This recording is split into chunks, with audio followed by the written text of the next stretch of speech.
Olá, companheiros, muito boa noite. Começando mais um resumo do dia aqui na Causa Operária TV. Sejam muito bem-vindos, muito boa noite.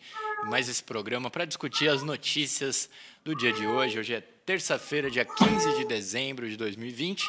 E nós vamos comentar aqui, polemizar, eu junto com meu companheiro Antônio Eduardo, que fala direto da Bahia. Boa noite. Boa noite, Henrique. Boa noite, Valnei aí na técnica, os amigos e amigas da TV Causa Operária. É isso aí. Aproveitando também, fazer aquele convite para o pessoal se inscrever no canal, se não for inscrito ainda, compartilhar o nosso link 24 horas, que está aí, que você está assistindo. Compartilhe, nos ajude a aumentar a visualização e também contribuir com a gente. Manda seu super chat, seu super sticker aí no chat e seja membro assinante do canal, caso você ainda não seja, caso você ainda não tenha se tornado membro da Causa Operária TV. Tudo isso ajuda a gente a fortalecer o canal, a aumentar a nossa força, esse canal revolucionário e independente. Vamos começando aqui, Eduardo, já que a gente está falando em contribuições, em dinheiro, né, em necessidades financeiras. Estamos aqui com a nova incrível meta, como é que se diz? A incrível previsão de salário mínimo para 2021 que foi apresentada pelo governo.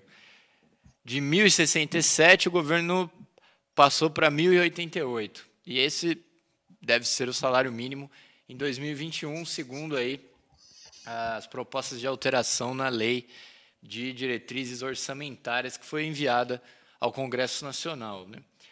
O salário mínimo agora é de 1.045 e deve passar aí para 1.088. E eu, antes de jogar para você, aproveito para dizer o seguinte, né? Salário mínimo, uma merreca dessa daqui. E esses dias mesmo, eu acho que ontem, estava circulando aí nas redes sociais uma lista de alimentos que tiveram o valor aí, a inflação muito aumentado aí durante o ano de 2020. E alguém comentou até, um dos lugares que compartilharam isso aí, alguém comentou assim, era mais fácil ter colocado o que não subiu, porque era uma lista enorme de alimentos que tinham aumentado o preço de maneira bastante expressiva em 2020. Mas o salário mínimo, como a gente vê aqui, vai ter um aumento aí de 1.021 de 1.045 para R$ 1.088. Eduardo. Essa questão do salário mínimo tem a ver com todo um processo de ataque, né, dos capitalistas sobre os trabalhadores. O governo Bolsonaro, mas não só o governo Bolsonaro, mas os golpistas, né, o regime golpista, porque nos estados nós também estamos vendo essa política, é uma política de não dar aumento ao funcionalismo público e, no caso do governo federal, em comum acordo com o Congresso Nacional, é uma política de aviltamento salarial, ou seja, não vai ter nenhum reajuste, na verdade, nenhuma transposição da inflação, que tem índices oficiais que não correspondem à realidade. Mesmo esse índice oficial, ele não é apresentado, não é repassado, melhor dizendo, para o salário mínimo. Então, o que, inclusive, o coletivo de trabalhadores, né, a corrente sindical, Causa Operária Sindical, está organizando uma campanha nacional contra o desemprego, contra as privatizações e também uma luta em defesa do salário. Porque, infelizmente, Henrique, os sindicatos, né, as associações dos trabalhadores estão aí completamente paralisadas em um momento que nós estamos vendo o crescimento do desemprego, o crescimento da carestia e, ao mesmo tempo, uma política de fome e miséria, como é essa questão do salário mínimo. Então, é um ponto-chave, né, para a classe trabalhadora. O PCO é conhecido pela defesa de um salário mínimo vital, né, que garanta a existência de uma família dos trabalhadores, que nós colocamos assim em torno de R$ 5.000. Você vê a diferença, né? Pelo menos 5 vezes o que o governo está apresentando. Inclusive, segundo o próprio Diese, né, Eduardo, o salário mínimo já deveria ser maior do que R$ 5.000, né? Não é nem o PCO que está dizendo. Só para pegar aqui uma tabela que tem no site do G1, para vocês terem uma ideia da situação do salário mínimo, aí está, a produção jogou aí. É seguinte, deixa eu ver se consigo enxergar aqui. Em 2000, peraí que aqui a visão, aí agora melhorou. Aumento real do salário mínimo. Maio de 2005, 8%. Abril de 2006, era de R$350, um aumento de 13,04%. Em abril de 2007, R$380. Em março de 2008, R$415. Pode avançar um pouco, produção, para a gente ter uma ideia? Aí, 2012, R$622. 2013, R$672. 2016, R$880. 2017, R$937. 2019, R$998. Em 2020, R$1.045. Um aumento de 0%. E aumento real, né? Lógico. E um aumento real de 0% para 2021 também.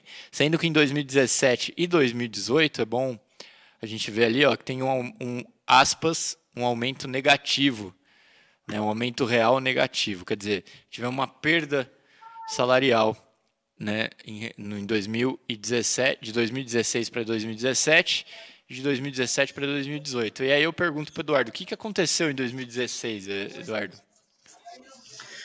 Na verdade, aí você tem algo que não é um mistério para ninguém, né? Foi o golpe de Estado, né?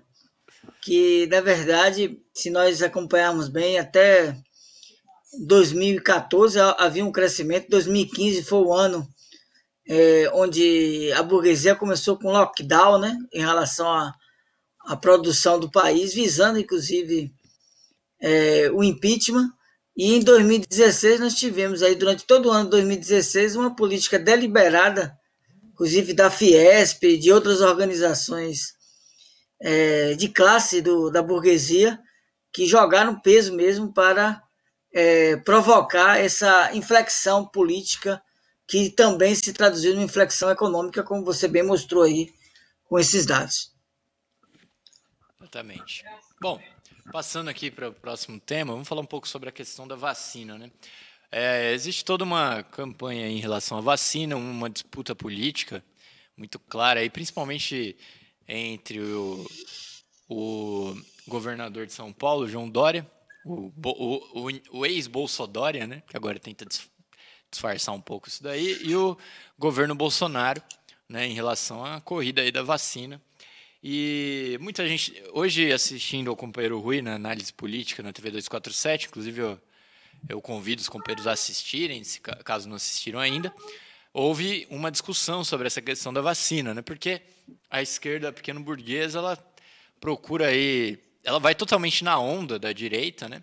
Do que diz a Rede Globo, do que diz a Folha de São Paulo, o Estadão, a Veja. Inclusive a capa da Veja essa semana é uma capa bastante brega em relação com uma propaganda da vacina, uma propaganda do Dória, né? E eles ignoram esse fato de que, na verdade, a questão da vacina, tudo bem, é importante ter a vacina, todo mundo se munir, vai ter imunização, as pessoas vão poder ser felizes novamente, muito lindo, etc. e tal, mas a esquerda, ela olha, vai totalmente na onda da direita e fala assim, é questão...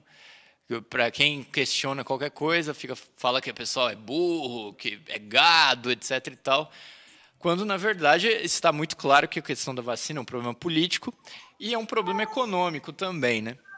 E justamente tem um artigo aqui no G1 que diz o seguinte: investir em vacinas é mais barato que prolongar auxílios à população, diz presidente do Banco Central. Roberto Campos Neto, ele participou de um fórum com investidores estrangeiros e disse que o aumento dos casos de Covid deve aumentar a desaceleração da economia no primeiro trimestre. Né? Então, quer dizer, os cálculos da burguesia eles são todos econômicos. Quanto mais rápido eles conseguirem aqui resolver esses problemas, é um problema que eles vão resolver do ponto de vista econômico, né? E, inclusive, a pressa nesse sentido também é política e é econômica também, né? Então, logicamente que nós devemos suspeitar de tudo que é colocado. Nós não devemos aqui cair na onda, na propaganda da direita sobre esse problema. Aí eu jogo aí para o Eduardo comentar. Bem, essa questão da vacina é um ponto crucial, né, para a gente entender primeiro a política da burguesia, de uma maneira geral, né, que foi a política de permitir, né, inicialmente, o que eles chamavam de confinamento. Na verdade, não foi feito nada em relação à saúde da população. A própria explosão de casos e a propagação do coronavírus indica, né, uma falência completa dos sistemas de saúde, e os governos não trataram de forma nenhuma, esses governos capitalistas, na preocupação com a saúde da população. Como uma forma de desespero, adotaram o confinamento, e logo um mês e pouco depois, eles começaram a abrir a economia, né? Exatamente porque a preocupação era o lucro do capital. Então, setores populares, por exemplo, que tinham que pegar o transporte coletivo, que eram obrigados a trabalhar pelos patrões, nunca tiveram efetivamente o confinamento. E essa política que esses países capitalistas adotaram, né, e alguns governos, como aqui no Brasil, era uma medida para mostrar uma certa preocupação com a saúde da população, mas era uma completa farsa, como a gente viu logo depois. Mas um dado relevante é o seguinte, que países como, por exemplo, Cuba, eles têm toda uma política de saúde, prevenção na saúde da população, e você teve um efeito muito diminuto da coronavírus em Cuba e em outros países. Isso porque havia uma preocupação prévia, né, anterior com a saúde da população. Então, nesses locais onde você tem uma testagem em massa, você tem agente de saúde visitando as pessoas, você tem o que se chama de busca ativa, né, para tentar evitar o contágio, você conseguiu lidar com a questão do coronavírus. Aí o que acontece? Esses países capitalistas, mesmo países avançados como os Estados Unidos e outros países europeus, apresentam o problema da vacina como se fosse uma tábua de salvação. Na verdade, não existe uma comprovação efetiva da eficácia desse processo de imunização da população através da vacina, e agora nós temos uma disputa comercial intensa, né, chamada briga das vacinas, tanto dos grandes trustes e monopólios na área de saúde, como também dos governos que querem efetivamente aumentar o controle e vamos dizer assim, faturar politicamente com a questão da vacina. Então, é muito importante nós temos uma política, primeiro, garantir o direito à fiscalização, o direito de controle, seja dos sindicatos, dos trabalhadores, sejam das associações na área de saúde, né, sobre a aplicação dessa vacina, ter um controle efetivo para ver o que está acontecendo, e também garantir os direitos à população de, caso a pessoa tenha o interesse de se vacinar, que ele tenha o direito a se vacinar. Ao mesmo tempo, o PCO não participa dessa histeria, né, de querer culpabilizar o indivíduo, culpabilizar a população, né, querendo dizer que quem não se vacina é criminoso, esse tipo de coisa, que não é por aí. Você tem que garantir, ao mesmo tempo, o direito à vacinação e garantir os direitos individuais das pessoas. Eduardo, a situação do país não é boa mesmo, né? Porque a gente já viu aqui o salário mínimo miserável, o aumento da inflação, a pandemia, que nós vamos ver aqui já está muito próximo das 200 mil mortes, e mais uma notícia que também mostra a questão aqui, como que o Brasil está caindo, né, cada vez mais, né, uma situação catastrófica. Segundo matéria aqui, o Brasil, do G1, o Brasil perdeu 5 posições no ranking mundial de IDH. Aí eles falam, o Brasil perdeu 5 posições. O interessante da imprensa burguesa é que, como eles não querem dar uma impressão tão ruim assim, né, eles poderiam ter dado, por exemplo, a seguinte manchete, que seria mais interessante. O Brasil é o 84º país entre 189 países analisados, no que diz respeito ao IDH. O Brasil está atrás do Chile, da Argentina, do Uruguai e da Colômbia, né? E em relação ao índice de IDH, que é o Índice de Desenvolvimento Humano. Esses dados aí são em relação a 2019. Então, para vocês terem uma ideia aqui, né, uma notícia atrás da outra, de como a situação no país é catastrófica. Eduardo? Seu som?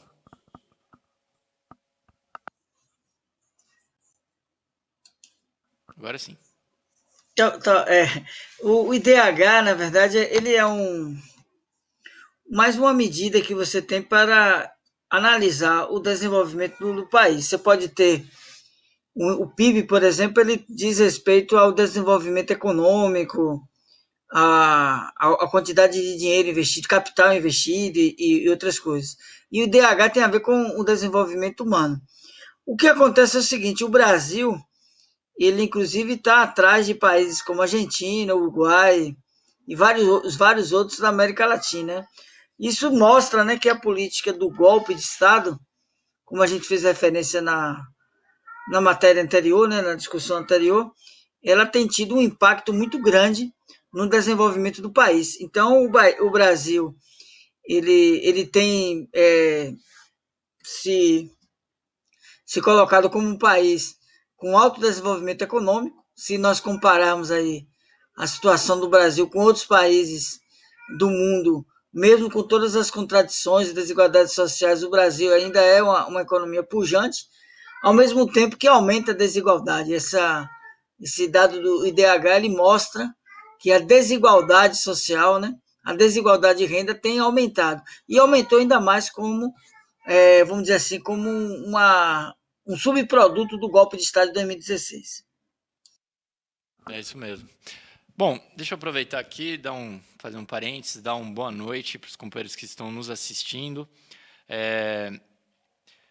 Sérgio Rodrigues, Lili Marques, Orlando Júnior, muito obrigado por Ernesto Abdala Filho, companheiro que contribuiu aqui com o Superchat, Carlos Santos e Silvia Mirro estão assistindo a gente aqui nesse resumo do dia, hoje aqui nessa terça-feira.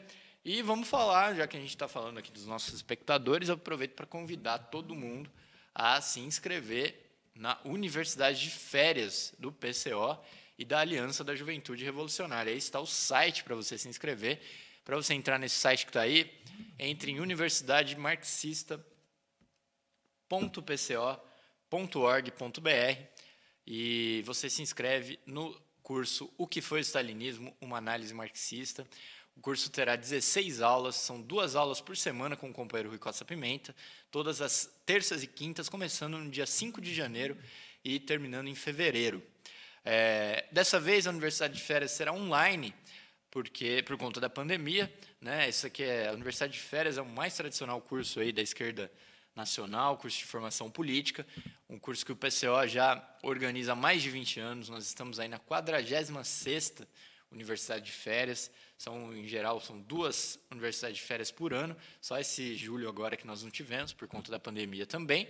Mas não dá para ficar um ano inteiro sem universidade de férias. Por isso, estamos organizando aí essa universidade de férias online, né? Para se inscrever é muito simples.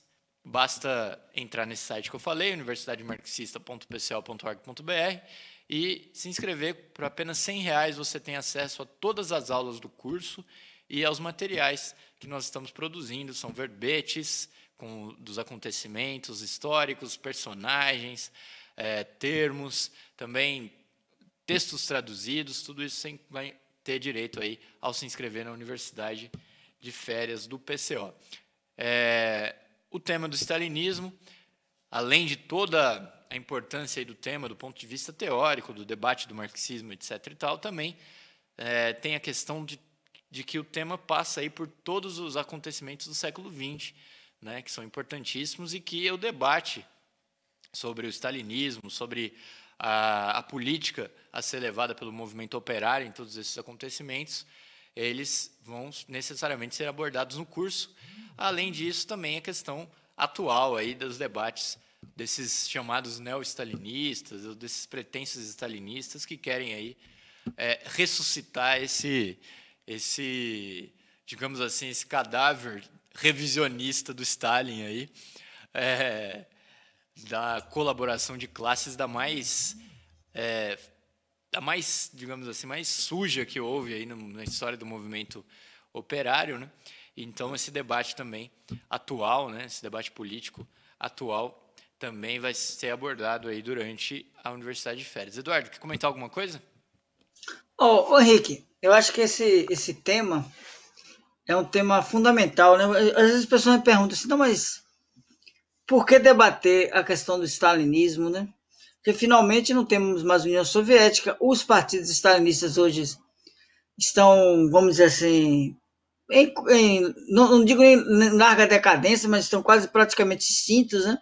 Nós vamos comentar aqui uma discussão sobre o PCdoB, que estão até discutindo a mudança do nome do partido e a retirada do símbolo da foice e do martelo. Mas, enfim, o stalinismo ele cumpriu um papel fundamental na história, né? Porque foi, vamos dizer assim, um processo termidoriano, né? Na Revolução Russa. Foi uma contra-revolução, na verdade, burocrática, na maior revolução que já aconteceu na história, na Revolução Russa, e que teve um impacto muito grande no mundo inteiro. Eu vou falar para você uma coisa, Henrique. Eu estou lendo esse livro aqui, ó, sobre Stalin, né? Já para me preparando para o curso. É um texto publicado em português, do Jean-Jacques Marie. Ele escreveu uma biografia do Stalin. E aqui ele fala uma coisa interessante. Em 1947, final de dezembro de 47, o Stalin ele volta a se preocupar muito com a própria imagem dele, né? E aí ele fala o seguinte, que ele descreve aqui uma passagem, vou só ler um trechinho para você, se você me permite, que ele fala o seguinte, uma cena praticamente característica. Isso é um filme que é feito, né? Lenin acaba de morrer, Stalin embrenha-se sozinho na neve, dirigindo-se ao banco onde tiveram as últimas conversas com Lenin. Aquela foto famosa que Stalin sentado junto com Lenin, né? Aí a voz rouca do defunto se eleva. Stalin levanta os olhos para o céu, um raio de sol passa por entre os ramos das árvores, e nenhuma imagem que faz lembrar as labaredas do fogo de Moisés, escolhido pelo Senhor, toca na sua fronte iluminada por uma graça superterrestre. Stalin efetivamente dotado de poderes super-humanos em uma outra cena célebre do filme. Bem, o que acontece é o seguinte, a cena do filme é o seguinte, que Lenin morre e Stalin vai no banco que ele sentava para conversar com Lenin, supostamente ele sentava, e aí de repente ele ouve uma voz, ele olha para cima, era a voz de Lenin, e aparece um raio e ilumina Stalin. Aí um outro dado, né, para você ver a mistificação, tem uns tratores, né, que os russos estão lá na Praça Vermelha com os tratores, e aí o trator dá um defeito, eram milhares de tratores assim, né? E aí o pessoal começa a Bukharin, né, um personagem desse filme, começa a dizer, você vê, temos que pegar os tratores do Ocidente, porque aqui na União Soviética não se produz nada que preste e tal. Aí o que é que acontece? Stalin toca no trator, o trator começa a funcionar, não só um, mas como milhares de tratores. Para vocês verem a ideia da mistificação do próprio stalinismo. Nessa passagem aqui, o Jacques Marie coloca o seguinte, que muitos stalinistas, eles cultuavam a ideia do chamado leninismo, né? Marxismo-leninista, e que Stalin era o receptor desse marxismo-leninista. E observe o que acontecia. A imagem de Lenin era casada com a imagem de Stalin, como se fosse uma dobradiça, uma dupla, né? Só que a partir de 47 muda isso daí e que Stalin começa a ser maior do que o próprio Lenin. Então, por exemplo, o texto fala dos discursos de Stalin, inclusive após a vitória da União Soviética na Segunda Guerra Mundial, onde Lenin, que era apresentado a cada parágrafo você tinha o nome de Lenin, agora ele simplesmente é apagado. Por quê? Porque Lenin tinha a ver com o internacionalismo. E a política que havia a partir dali era uma política nacionalista. Então, só o nome de Stalin era apresentado como uma mitificação. Então, isso é importante para a gente entender o papel dessa mistificação que foi o stalinismo na história do país. É isso aí. Muito bonito, Eduardo. Quase chorei aqui em saber que o Stalin foi iluminado pelo toque, pelos trovões aí emitidos por Lenin, e assim ele se tornou o grande pai dos povos, né? Bom, brincadeiras à parte, você vai ter tudo isso daí, todas essas questões no curso, né? Isso e muito mais, né? Todo o problema, né, do stalinismo de um ponto de vista marxista, quer dizer, sem a questão mitológica do Stalin, né, do stalinismo, que os chamados neo-stalinistas, ou esses que procuram aí mostrar que o Stalin não era tão ruim assim, esses stalinistas meio envergonhados que também tem hoje, mas que no fundo levam em consideração a mesma mitologia em relação a ele, mas também, né, não fugindo, né, digamos assim, criticando a questão do próprio ataque da direita, né, que usa a questão do stalinismo, inclusive, para atacar todo o movimento comunista, né, uma questão moral, etc. E tal. Então, é uma análise marxista, uma análise científica do problema, como um fenômeno realmente da burocracia, um fenômeno social, político, né, que deve ser analisado como tal, e não com mistificações, e não com considerações morais. Tudo isso daí você vai poder discutir justamente no nosso curso aí da Universidade de Férias. Entra lá no site universidademarxista.pco.org.br e se inscreva para as aulas aí do curso. Bom, vamos lá. Já que a gente está falando de Stalin, colaboração de classes, essa coisa toda, o Rodrigo Maia se reuniu aí com dirigentes dos partidos para articular sua candidatura, né, a candidatura que ele vai apoiar, que para a esquerda já está pintando aí como a candidatura do mal menor, entre aspas, né? Então, ele já tem o apoio declarado aí do PSB e do PDT. O PT também participou da reunião. Há uma pressão por parte dos setores da frente ampla da esquerda, né, inclusive dentro do PT, para o apoio aí do mal menor. A Carta Capital publicou uma matéria, não sei se foi hoje ou ontem, vocês me perdoem, mas dizendo que o PT, que a única escolha da esquerda é apoiar o mal menor, não tem outra opção, tem que apoiar o mal menor, né? Então, há aí toda essa articulação. E esse mal menor, provavelmente, né, por se tratar aí do representante da direita tradicional, né, da direita que a esquerda ficou falando que é civilizada, científica, etc. e tal, esse mal menor provavelmente vai ser o candidato do Maia. Bom, vou passar para o Eduardo para ele comentar esse problema, depois a gente aprofunda um pouco mais o debate. Ou áudio.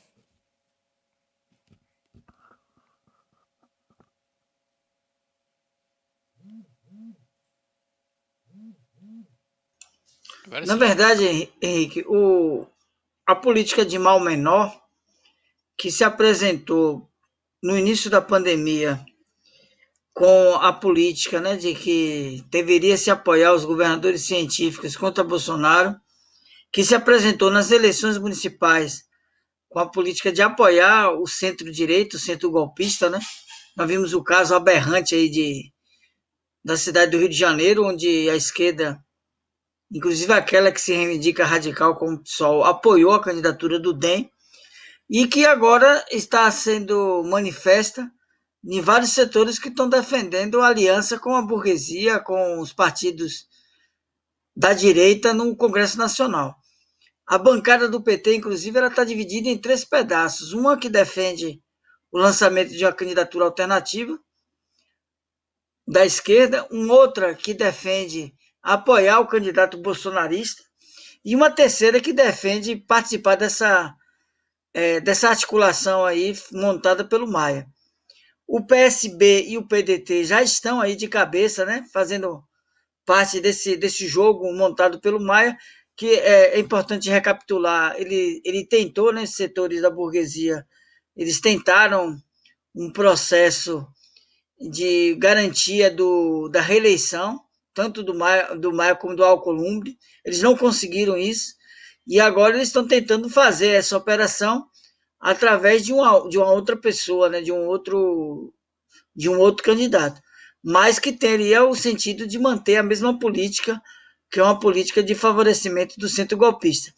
A questão da presidência, tanto do Senado, mas do Congresso, né, do Parlamento, da Câmara de Deputados, tem uma relevância importante. Nós estamos aí nos aproximando das eleições presidenciais de 22, então durante todo o ano de 21, o presidente da Câmara, ele vai ter, como presidente do Congresso, ele vai ter acesso, né, a distribuição de várias diretrizes no interior do Congresso, inclusive, por exemplo, a questão dos processos de impeachment contra Bolsonaro, todos eles foram vetados, não prosseguiram, devido à atitude do Rodrigo Maia, que sentou literalmente em cima dos processos, impedindo o seu prosseguimento na Câmara. E no caso do jogo eleitoral de 22, né, até outubro de 21, as regras das próximas eleições serão definidas. Nós sabemos aqui que no Brasil, a cada 2 anos se modifica a própria legislação, você tem um padrão único, mas isso é alterado a cada eleição, você tem uma regra diferente. Então, o presidente do Congresso, ele vai ter um papel importante na definição dessas regras do jogo eleitoral de 2022. Né? Vira e mexe, inclusive, quando você tem uma crise mais robusta do país, do regime político, se volta com aquela ideia de parlamentarismo, né? Um parlamentarismo branco, entregar o poder no Congresso. Então, por isso que o cargo de presidente da Câmara e também do Senado tem essa relevância. Um dado que é importante entender nessa escolha aí da mesa diretora das casas do Parlamento Brasileiro é que você tem um processo completamente antidemocrático, né?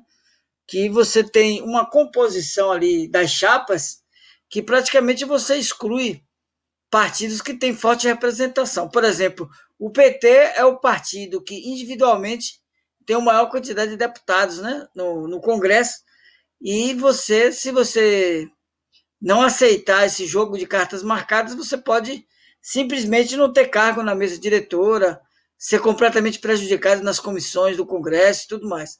Então, o funcionamento do Congresso, fato esse, que a esquerda, por exemplo, não denuncia, ela procura participar das coligações aí desse jogo de articulação pelo poder no Congresso Nacional, mas não existiu até hoje um processo de alteração do funcionamento das casas legislativas no país, que são completamente antidemocráticas.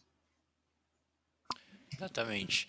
Bom, Eduardo, e também uma questão importante que eu queria que você comentasse, e que foi comentado também hoje na análise política na TV 247, é a questão de que Bom, primeiro eu comentar o seguinte, nessa questão do mal menor, a esquerda tem se aprofundado nisso daí, né? A gente viu nas eleições municipais, agora já na presidência da Câmara, quer dizer, cada vez mais a esquerda vai sendo levada a apoiar um direitista, um golpista, né?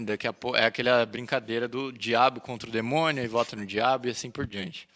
Mas eu queria que você comentasse o seguinte, que do ponto de vista da própria atuação parlamentar, né, por que o PT, por exemplo, que é inclusive a maior bancada da Câmara, não lançaria um candidato próprio, por exemplo, ao invés de ficar a reboque da direita, né?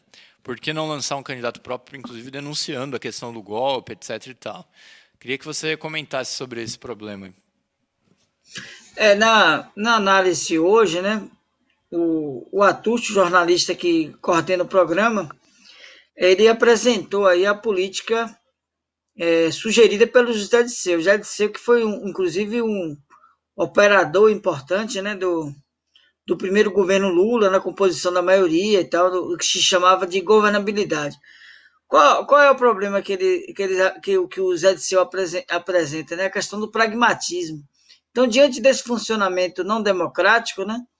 Então, ele fala o seguinte, a regra do jogo é essa daí, o PT é um partido grande, não pode ficar de fora, então tem que, como se diz, né? Participar da patifaria. O problema que acontece é o seguinte, que a política nesse momento seria muito mais, vamos dizer assim, até pragmática, né? Mais rentável para o PT e os demais partidos da esquerda no Congresso marcar uma posição política e perseguir um determinado programa e, com base nesse programa, se colocar no parlamento brasileiro. Só que acontece o seguinte, como nós vimos em várias oportunidades, por exemplo, quando houve a discussão do próprio Fundeb e de outras coisas, como por exemplo, a aprovação de medidas durante a pandemia que acabaram prejudicando os trabalhadores, né? Como permitir a redução salarial, a redução da jornada de trabalho e tudo mais. E a esquerda, ela compôs, né? Ela compôs, sobretudo no Senado, com a direita em nome de vamos votar criticamente e tentar aqui e acolá fazer um remendo, né, como eles chamam, de apresentar uma emenda e tudo mais. Então, na verdade, a nossa esquerda no parlamento, ela tem uma participação muito insuficiente, podemos dizer até insignificante, né? Se você, por exemplo, assistir aí as sessões na TV Câmara ou TV Senado, você vai ver muito discurso, muita conversa e tal. Muitas vezes os parlamentares são bastante ativos, inclusive apresentando leis e tal, mas do ponto de vista do funcionamento legislativo, você não tem efetivamente um funcionamento. O nosso sistema eleitoral, Henrique, o funcionamento do parlamento no Brasil, ele tem um aspecto que, vamos dizer assim, que tradicionalmente é muito negativo, que é o fato que você já não tem um sistema partidário, né? Então, você tem um sistema em que os partidos eles não valem praticamente nada, né? Você tem as bancadas, seja o Centrão, que negocia agora nesse momento, está na base do governo Bolsonaro, como teve na base do governo Dilma, como teve na base do governo Lula, como teve na base do governo Fernando Henrique, como teve na base de todos os governos. E o Centrão é formado por diversos parlamentares de partidos, né? E de partidos diferentes, alguns chamados os parlamentares do baixo clero, né? Como nós tivemos naquele episódio do Severino Cavalcante, quando ele foi eleito com o voto dos deputados baixo clero. O próprio Bolsonaro, durante muito tempo, né? São dezenas de anos como parlamentar, ele fez parte desse chamado baixo clero, que baixo clero significa dizer o seguinte, o cara nem fala lá no Congresso, não apresenta uma emenda, não apresenta uma lei, está ali mesmo para fazer negociata em torno da legislação. Então, você tem esse Congresso formado por uma estrutura que não tem partido, efetivamente, né? Isso começa já nas eleições, como a gente viu aqui, nas eleições municipais, que as pessoas estão... Vou dar só um exemplo aqui de duas cidades que eu conheço. Cachoeira e São Félix, no Recôncavo da Bahia. Você atravessa a ponte entre as duas cidades, os partidos que são aliados numa cidade são inimigos na outra. Você não tem absolutamente nenhuma diretriz fundamental desses partidos. Aí você tem, ao mesmo tempo que você tem, então, essa geleia geral, né, de dezenas de partidos, que na verdade é um só, são partidos ali fisiológicos e tudo mais, você vai ter no Congresso essas bancadas tipo Centrão e outras bancadas, bancada evangélica, bancada da bala, bancada do boi, né? E essa bancada do Lemone, que tem seus próprios parlamentares de partidos como o PSB, do PDT, do PSOL, né? Como a gente vê esse episódio aí do financiamento de uma candidatura na cidade de Duque de Caxias, onde você compra um parlamentar para ter uma determinada política. Então, em um Congresso que você já tem essas características, o funcionamento no processo de escolha das mesas de diretores é completamente antidemocrática, e a esquerda ela está, como se diz, né? O hábito do cachimbo deixa a boca torta. E a esquerda ela está aí completamente, ela se deixa submeter a esse processo. Então, o correto não é você não participar desse jogo sinistro, né? E apresentar uma candidatura, mesmo que você saiba que ela vai ser esmagada por esse sistema, mas de qualquer forma você acaba marcando posição, você esclarece para o conjunto da população quais são as posições, porque como eu falei, até do ponto de vista pragmático, na eleição passada, o que é que o PT fez? Apoiou a candidatura de Freixo, que é uma candidatura ligada à direita, à Globo e tudo mais, com aparente de candidatura de esquerda. Por debaixo do pano, os deputados, boa parte da bancada do PT, se juntou ao PCdoB para apoiar a candidatura de Rodrigo Maia. Na composição da mesa, o partido não teve, e das comissões, teve cargos insignificantes, irrisórios, mesmo sendo o principal partido do parlamento. Então, esse cenário mostra aí porque no Brasil, quando a gente fala a palavra democracia, nós temos que colocar milhares de aspas, né? Não só em relação à população, né? Retirada de direitos democráticos, políticos e econômicos, mas em relação ao próprio funcionamento da democracia burguesa, né? Se comparar o funcionamento do parlamento no Brasil com de outros países, você vai ver essa nossa jabuticaba, né? É isso aí, Eduardo. Bom, Eduardo, vou passar agora para aquela sessão que nós gostamos bastante, que é a sessão de polêmica aqui. Bom, se bem que polêmica é o que não falta, né? Mas eu queria introduzir aqui o seguinte. O Ricardo Capelli, que é um colunista aí que sempre está escrevendo para o Brasil 247, para o site do Vermelho, ele é do PCdoB, inclusive tem cargo aí no governo do Maranhão. Ele publicou aqui no dia 11 de dezembro, no seu Facebook, eu não sei se esse artigo também está publicado em algum outro canal, em algum site, algum jornal, né? Um artigo intitulado Adeus Lenin. E o Capelli, ele defende, ele se tornou aqui oficialmente um porta-voz dos setores do PCdoB que defendem mudar o nome do partido, que significa, na verdade, assim, tirar o nome comunista, né? E tirar também a foice e o martelo dos símbolos do partido, coisa que já no ano passado, né, já tinha acontecido, né? Eles criaram um movimento chamado Comuns e o Movimento 65, que era uma maneira aí também já de caminhar para nesse sentido aí. E agora o Capelli defende abertamente que o partido deveria mudar de nome, acabar com esse negócio de foice e martelo, e ele critica aqueles que são contra isso, como dogmáticos, aquela coisa, né? Dogmáticos, estão presos aí ao século XIX, etc. e tal. E, bom, um dos argumentos... Bom, eu vou entrar num dos argumentos dele, mas antes eu queria só passar aí primeiro para você comentar essa questão geral aí da mudança de nome e dos símbolos aí do PCdoB, né? Não que a gente ache que o PCdoB realmente é um partido comunista, mas prova inclusive isso daí, né? Essa tentativa de mudar o nome. Uma questão, acho que prévia, é importante entender o seguinte: o PCdoB ele se apresenta da seguinte forma, como se ele fosse o partido criado em 1922. Porque em 1922 o que aconteceu é o seguinte, Henrique, a sigla era PCB, mas se lia PCdoB, certo?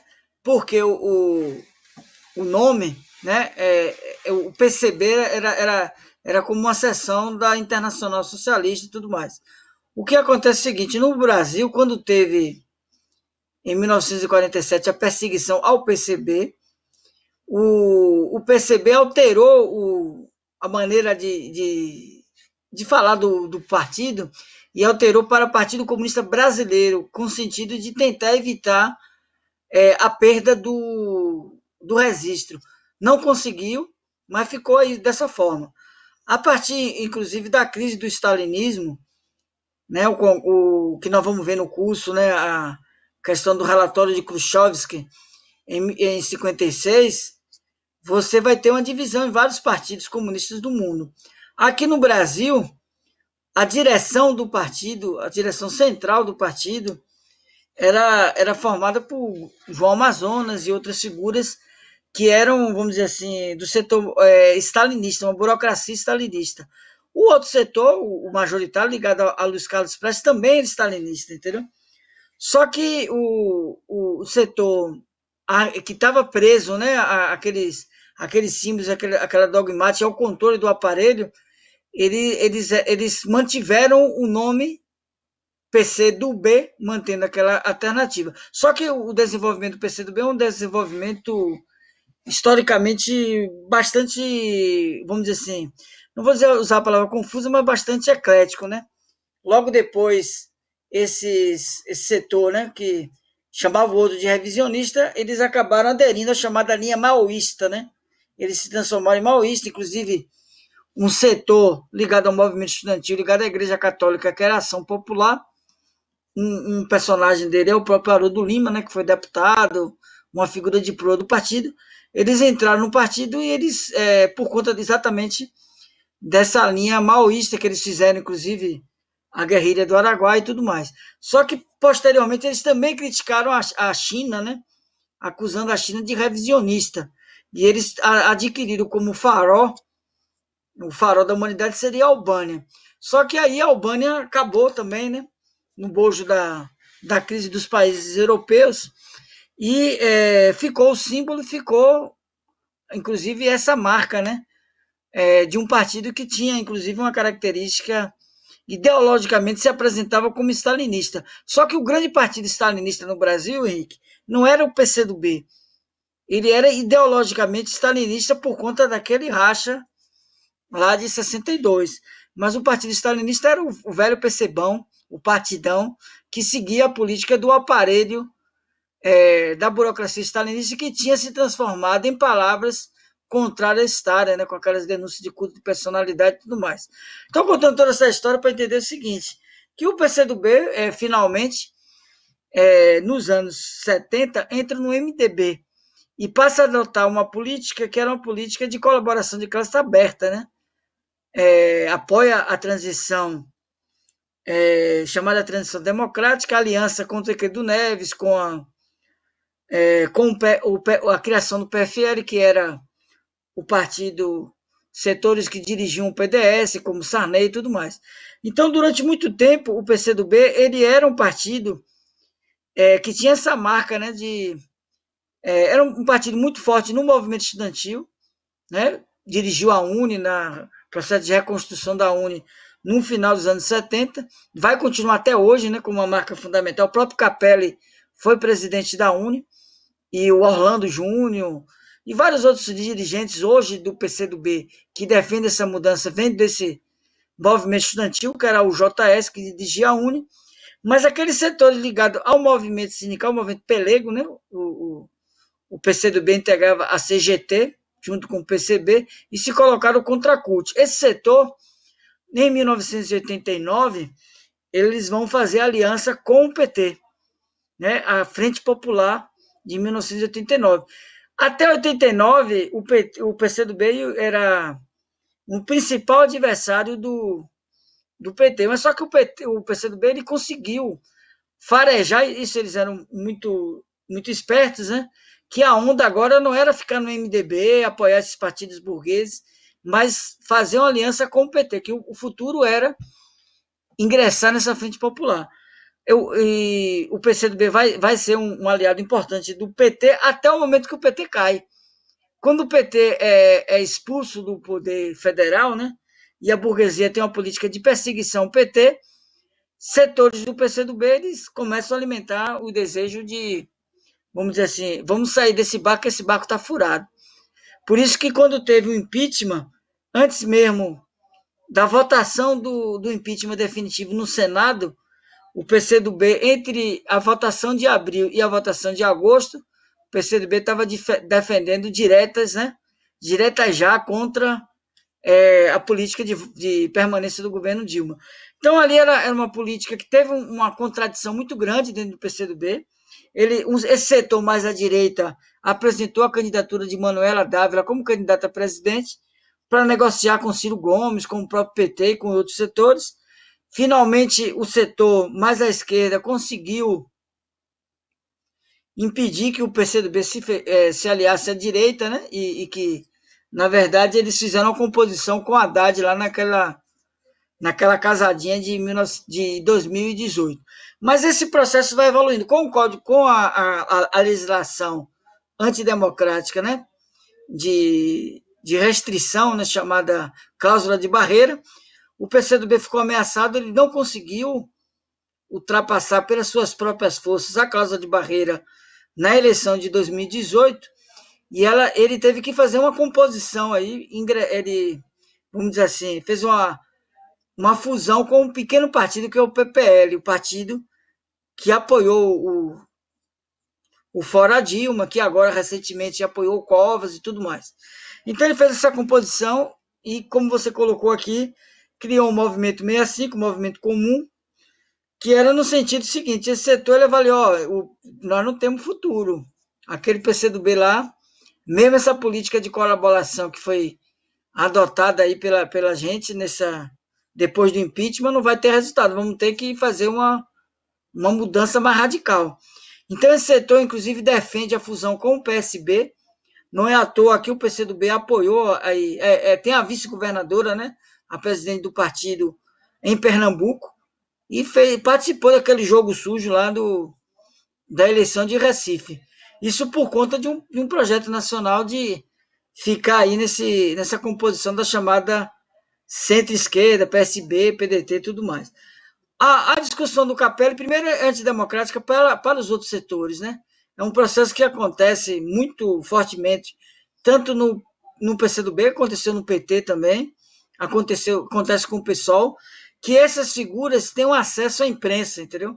A imprensa ela dá toda a possibilidade do Capelli expressar a sua opinião e tudo mais. Por exemplo, não sei se você chegou a ler o outro lado, né? O pessoal que critica essa posição. Não, a gente não tem nem acesso, só se você entrar ali nos meandros dos documentos internos do PCdoB para ver esse debate. Mas o Capelli ele tem essa projeção da imprensa e ele consegue explanar isso, a sua posição. A posição, vamos ser bem claro, né? Uma, uma frase muito conhecida, uma expressão muito conhecida, é uma posição liquidacionista, é a transformação do partido numa própria frente ampla, coisa que já aconteceu nas eleições municipais, né? Boa parte dos candidatos, né? Se você vê o texto do Capello, ele até fala, né? Nós tentamos várias coisas, Movimento 65, ele fala do fato que aconteceu em São Paulo já há algum tempo, né?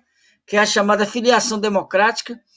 Então, com base, por exemplo, na articulação que o PCdoB tinha na Secretaria de Esportes, né?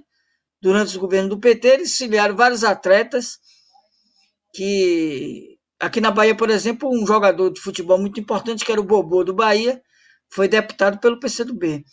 E você tem esse tipo de política em São Paulo e também os sambistas, né? Netinho de Paula e várias outras figuras, que era o seguinte, vamos atrair personalidades aí para ver se dá uma sobrevida ao partido.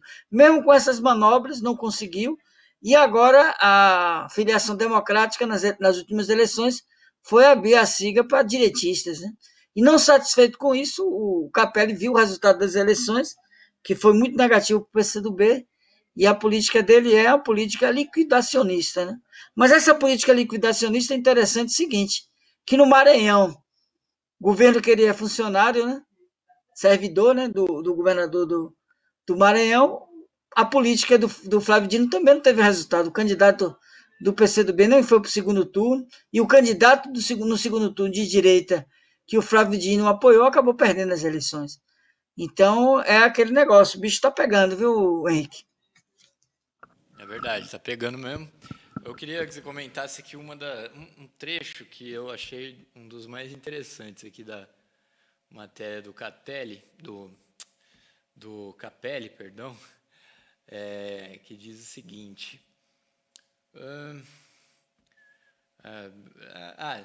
Na verdade é assim, é a conclusão dele, né? Que é Adeus Lenin. Ele diz que o partido parece a velhinha do filme Adeus Lenin, que o filho ela acorda já depois que a Alemanha Oriental acabou, e aí o filho tenta produzir uma realidade falsa ali para ela achar que ainda está na Alemanha Oriental, no comunismo, etc. E tal. E para ele o PCdoB se manter aí com comunista no nome, com... Essa é a imagem que ele passa, o título, inclusive, ele diz isso, né? Exatamente. Exatamente. Manter comunista no nome, foice martelo, etc. Então, na verdade, é uma coisa já que é uma falsidade, né? Em certo sentido, ele está certo até, né, Eduardo? Que o PCdoB nunca foi um partido comunista de verdade, etc. E tal, e hoje, né, pegando toda essa história que você contou aí, mais ainda, né? Ele é um partido que não está muito longe de ser um partido comunista. Mas eu acho que essa política aqui vai liquidar de vez, conforme até nós começamos a falar, né? Nós começamos aqui o tema. Essa política é adeus Lenin, não. Na verdade, é adeus PCdoB, né? Porque na medida em que eles trocarem de nome, porque ele diz que a questão do nome seria um dogmatismo. Mas, obviamente, que não é isso, né? O nome, ele diz muito respeito ao programa do partido, à ideologia do partido. O PCdoB, chamando o Partido Comunista do Brasil, já atrai uma série de elementos direitistas e oportunistas. Na medida em que eles tirarem o nome comunista, tirar a foice e o martelo, vai virar meio que, assim, oficialmente um partido burguês, né? Então, o que ele fala aqui de que o nome não teria nenhuma importância, a importância é o programa do partido, o programa do PCdoB é maravilhoso, etc. e tal, na verdade, até mesmo do ponto de vista aí dos militantes do PCdoB, né, é falso. O que a gente vai ter é uma liquidação do partido, como você bem falou, né? Tem outra comparação no texto, que é a questão do PPS, né, que o próprio Capelli comenta, né? Porque o PPS ele fez os partidos comunistas italianos, ele fala negativamente do PPS, que o PPS, o que é que o PPS hoje? É uma sublegenda do PSDB, né? Virou, inclusive, mudou de nome, virou Cidadania e tudo mais. Mas os partidos comunistas na Itália também foram poder e tudo, se transformaram em um partido burguês. O PCdoB está longe de conseguir, vamos dizer assim, um êxito nessa política direitista dos partidos, como o Partido Comunista Italiano, que teve uma abrangência muito maior. Mas o que é importante entender é a política da frente ampla, né? Como nós temos colocado aqui, é uma política, não só é uma política errada, mas ela é uma política fracassada, né? Então, aqueles setores que procuram apresentar a frente ampla como uma alternativa, como uma coisa viável, acaba fracassando. Até mesmo o apoio a direitistas, o caso do Dória, né? Você vê que o Bruno Covas, né, nas eleições de São Paulo, ele próprio teve que esconder o Dória durante a campanha eleitoral, só apareceu com Dória exatamente no dia seguinte das eleições para falar que ia fechar a cidade e tudo mais. Né? Esse dado, acho que essas contradições do PCdoB, elas mostram as contradições que também, não talvez com essa clareza, como está acontecendo com o PCdoB, mas acontece também no PT, no PSOL também, mas sobretudo no PCdoB. No PCdoB tem um dado interessante que é o seguinte: quando nós comentamos aqui a questão dos Correios, nós salientamos o papel negativo da burocracia dos militantes sindicais do PCdoB, que são vinculados à CTB, né, que dirige o Sindicato de São Paulo e do Rio de Janeiro, no desmonte da greve. Mas, contraditoriamente, Henrique, o que ainda tem que se reivindica de esquerda, não os setores dos Correios especificamente, mas em algumas categorias de trabalhadores, que é exatamente esses sindicalistas, né, que tiveram uma ligação muito grande com a direita do PT, né? Mas de qualquer forma você encontra ainda, é possível dizer isso, setores do PCdoB, da base do PCdoB e sobretudo no movimento sindical, que de uma forma ou de outra participaram, pelo menos no início, né, do movimento contra o golpe. não da burocracia que estava lá alojada nos cargos em Brasília e tudo mais, que como eu descrevi aqui, antes mesmo do impeachment definitivo no Senado, eles já estavam negociando aí a política da virada da página do golpe. Mas você vai ter muito militante que, inclusive, participou de comitês de luta com o PCO, né?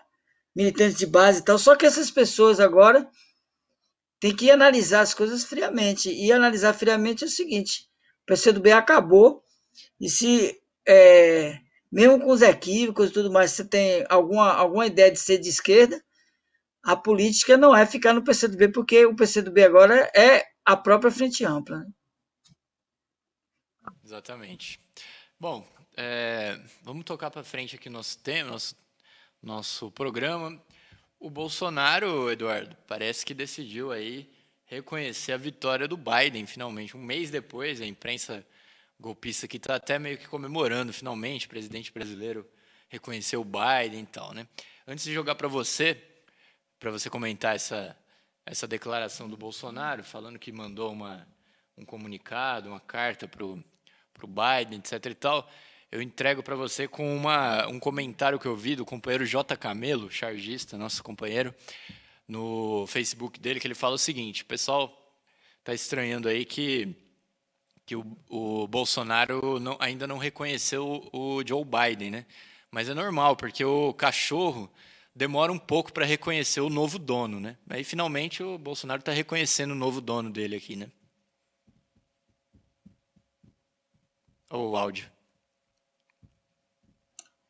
Justamente, o Bolsonaro, ele tá. Eu acho que essa frase aí do companheiro Camilo já ilustra bastante o que é exatamente a posição do Bolsonaro. Na verdade, um dos problemas colocados é que o Biden ele representa o setor mais importante do imperialismo, né? E aqui no Brasil, esse setor ele tem como aliados fundamentais o próprio centro golpista, tipo DEM, PSDB, MDB. Então não é o setor vinculado ao bolsonarismo. Mas também, como se diz, né, o Bolsonaro ele quer se vender ao novo dono.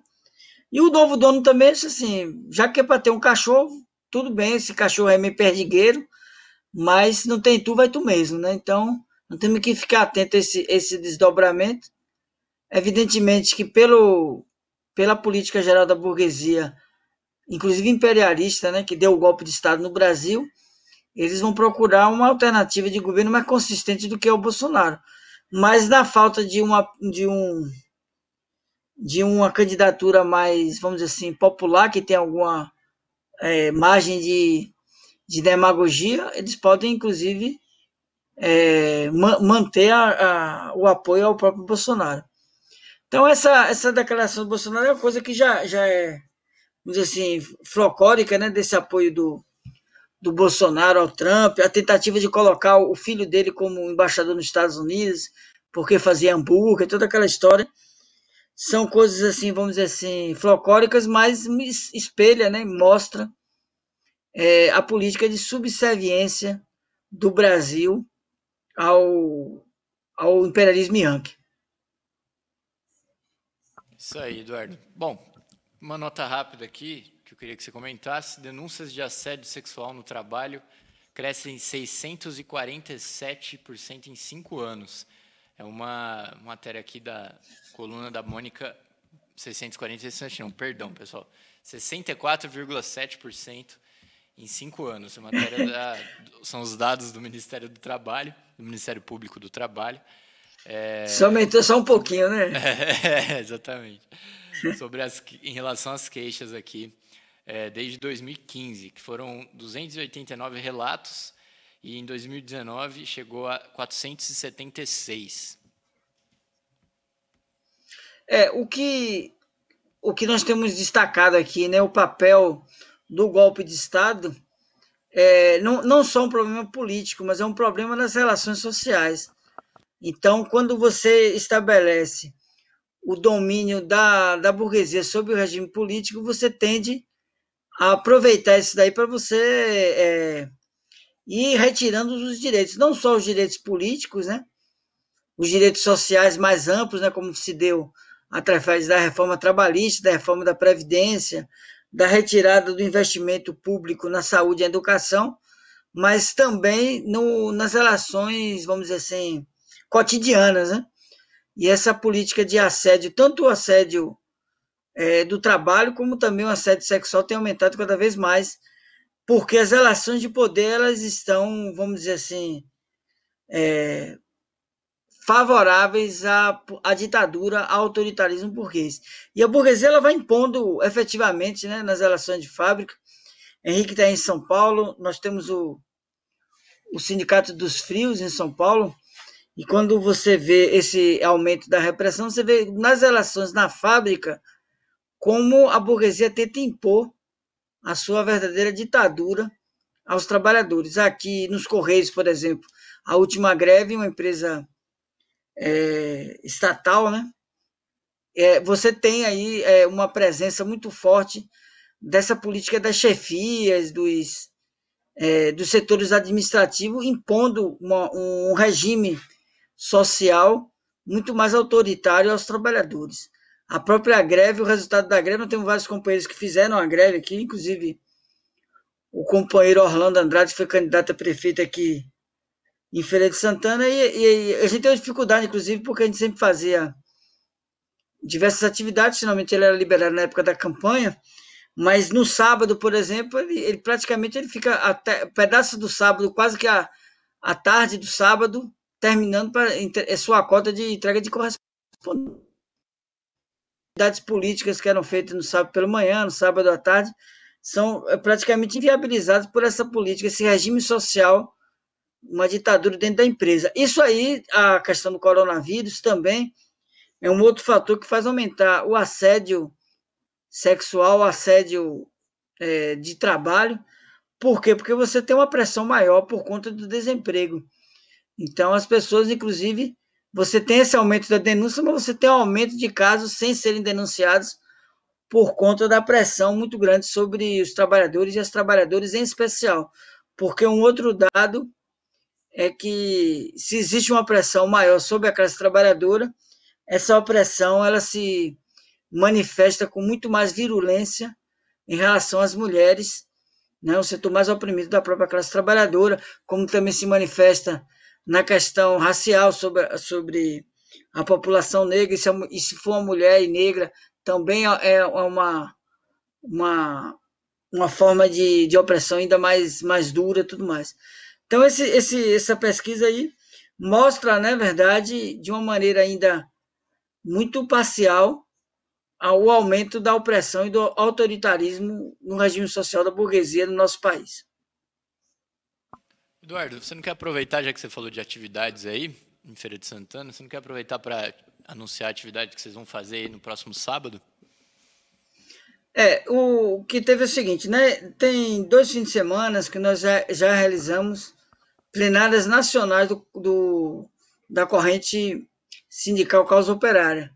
Foi lançada uma campanha que já está nas ruas, né? Um cartaz que já foi até apresentado aqui, discutido por Antônio Carlos, no programa sindical também, que é uma campanha contra o desemprego e contra as privatizações pelo Fora Bolsonaro, Lula presidente. Essa campanha tá engrenando, o material saiu essa semana, está sendo distribuído, está sendo enviado para os estados, um panfleto e um cartaz. Nós vamos fazer adesivos, camisetas e tudo mais, que é uma tentativa, né, a nível nacional, de se contrapor à política da burguesia, o fato esse que eu estava falando agora há pouco do cotidiano de repressão através do desemprego. Em Feira de Santana, nós vamos fazer um debate sobre a questão do desemprego e sobre o problema da privatização, como eu já fiz referência, nós temos vários trabalhadores dos Correios no partido, então vamos discutir a campanha contra a privatização dos Correios e, ao mesmo tempo, organizado do ponto de vista prático, né, a colagem de material, aproveitar essa semana agora, que é um período de festas, né, onde as pessoas comumente vão nas ruas comprar presentes e tudo mais, e nós vamos aproveitar para distribuir esse material, fazer essas colagens e tudo mais. Então, nós vamos fazer no sábado, às 16 horas, na nossa sede, em Feira de Santana, na Rua da Barra, em frente ao Hospital das Mulheres. Então, todos os amigos aqui e amigas que estão assistindo o programa estão convidados a fazer parte dessa atividade. Em São Paulo, nós vamos ter, inclusive, uma outra atividade importante, é uma atividade de encerramento de Educadores em Luta.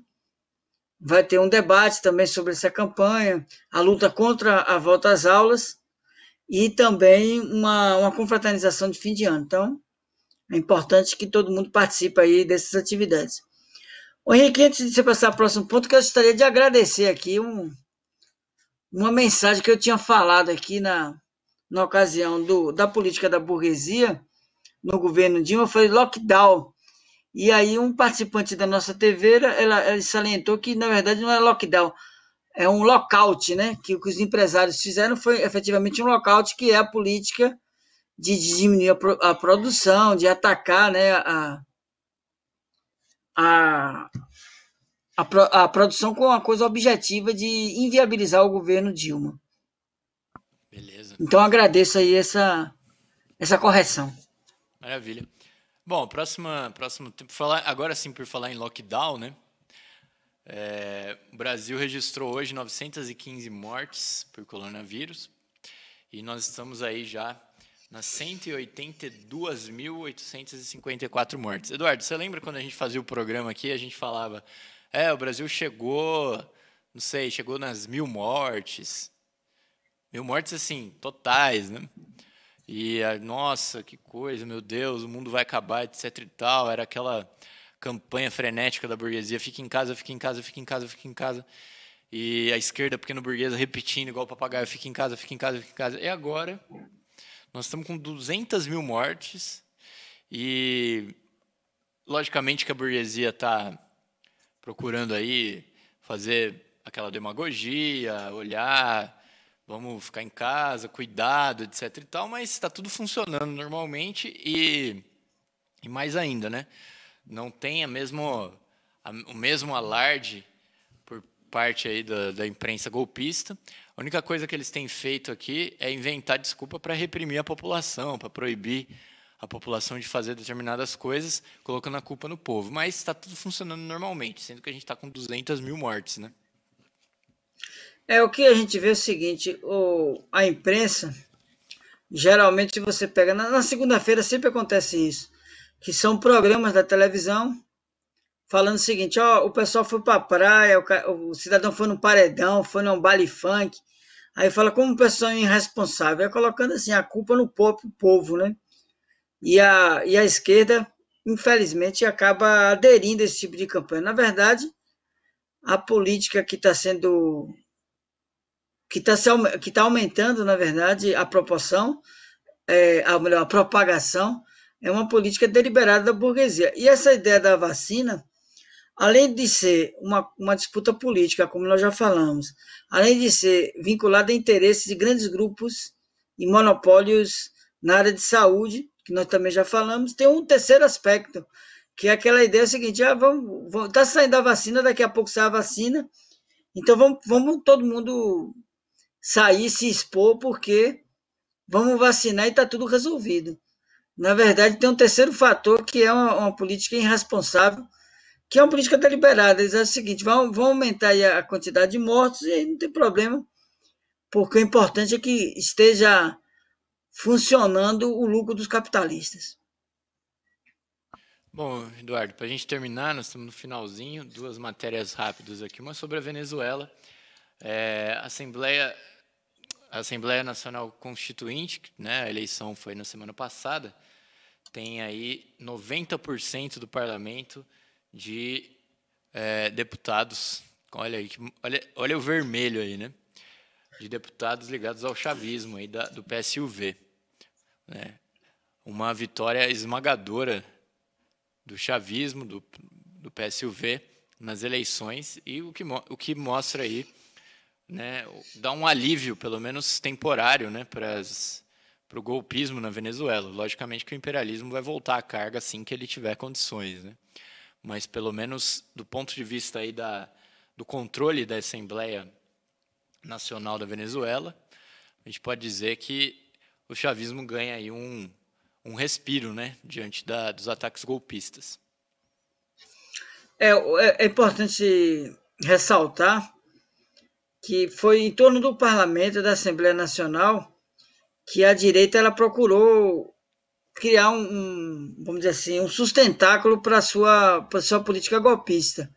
Só que com o desenvolvimento da crise, o que aconteceu foi que essa direita ela teve que ser mais explicitamente pró-imperialista, e a base dessa legitimidade acabou. E agora com esse resultado da Assembleia, é importante assinalar a importância vitória, não do governo em si, mas da própria população, que acabou evitando, né, todas as manobras e golpes que a direita procurou estabelecer a partir do parlamento. E agora você tem um parlamento que não tem mais o peso nenhum. O Guaidó, por exemplo, ele se auto-intitulou presidente da Venezuela com o apoio dos Estados Unidos, com o apoio de Bolsonaro e de outros países da União Europeia, sobretudo, e ele utilizava como pretexto, vamos dizer assim, para legitimar essa pretensão, a Assembleia. E agora ele não tem nada, porque a Assembleia agora é de maioria chavista. Exatamente. Bom, e para terminar, Eduardo, uma notícia aqui que é muito interessante. Fórum Brasileiro de Segurança Pública fez um levantamento de que 2.200 mortes, pelo menos, de jovens, né? E aí, quando a gente diz jovens, aí estamos incluindo as crianças, foram assassinadas pela polícia no país. Né? Um dado entre 2017 e 2018, crianças e adolescentes, né, são 2.215 assassinados aí pela polícia no Brasil. O que mostra, né, Eduardo, que essa questão da polícia ela é uma máquina contra a população mesmo, porque como é que a gente pode... esses dados aqui, quando se trata de crianças e adolescentes, revela a farsa e o cinismo total, né, da direita, da extrema-direita, que fazem a propaganda aí de que a polícia, se o cara morreu pela polícia é porque ele é criminoso, etc. e tal. Bom, eles estão matando crianças, né? E, sem exagero, né, esse ano, por exemplo, foram vários casos de crianças que foram mortas pela polícia no país, né? E crianças mesmo, de 8, 12 anos, né, 10 anos. Né? Então, mostra a máquina de terrorismo contra a população, que é a polícia. Né? Nós ressaltamos a política, né, da necessidade da dissolução da polícia, né, porque essa polícia é uma polícia extremamente letal, e letal não simplesmente em relação à população em geral, como você bem mostra nessa pesquisa, em relação à juventude e à criança. Então, é fundamental a gente colocar nas ruas a campanha pela dissolução da Polícia Militar. Exatamente. Bom, a gente está no finalzinho. Eu queria agradecer aqui o super sticker do Sou Eu. Muito obrigado pela contribuição. E também do Para Que Postar Só Tendo Face. Também mandou a sua contribuição aqui, o seu super sticker. Muito obrigado. Bom, também reforçar o convite. Entre em universidademarxista.pco.org.br. Se inscreva na Universidade de Férias do PCO, curso do Stalinismo, uma análise marxista. Será a partir do dia 5 de janeiro, com o companheiro Rui Costa Pimenta. Serão 2 aulas por semana, entre janeiro e fevereiro. Então, não deixe de se inscrever. Com R$100 você tem acesso às aulas e ao material do curso. universidademarxista.pco.org.br. Se inscreva nessa atividade, que é a Universidade de Férias do PCO. Eduardo, boa noite. A gente está de volta na terça-feira que vem. Boa noite, Henrique. Boa noite, Valnei, aí na técnica. E boa noite aos amigos e amigas de TV Causa Operária. É isso aí. O resumo do dia vai ficando por aqui. Muito obrigado pela audiência. Fiquem ligados no nosso link 24 horas aí. Tem a programação da madrugada. E amanhã cedo a gente está de volta às 7 horas da manhã no Rádio Peão. Muito obrigado. Muito boa noite para todo mundo. Fiquem ligados. Contribua com a gente, compartilhe. Causa Operária TV, 24 horas no ar. Boa noite para vocês e até mais.